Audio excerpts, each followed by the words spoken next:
Ball నుండి గిరీష్ వచ్చాడు. యూసుఫ్కి వేస్తున్నాడు 6 బాల్కి 2 సిక్స్లు. చూద్దాం ఏం జరిగిద్దో. ఫస్ట్ బాలే లేదు, వెళ్ళలేదు, వెళ్ళిపోయింది.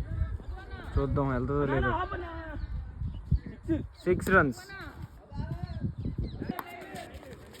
స్లో బాల్ వేసాడు, గ్రేట్ బౌలింగ్. 4 వెళ్తుందా?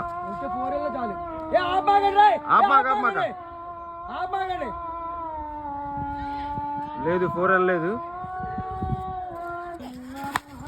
4 వెళ్తుందా ఇప్పుడన్నా? 4 రన్స్. 2 బాల్ 6. ఒక 6 కొట్టాలి. ఇది వెళ్ళాలిరా బాల్. లేదు, వెళ్ళలేదు. ఇంకొక బాల్కి ఇంకొక 6 కొట్టాలి. బాల్కి ఒక 6 కొట్టాలి. చూద్దాం. లేదు, హెలికాప్టర్ షాట్ వేసినా వెళ్ళలేదు 6. మనోడు ఎర్రబాల్ నుండి గిరీష్ గెలిచాడు match. Do follow, like, share and subscribe to Factory County Cricks.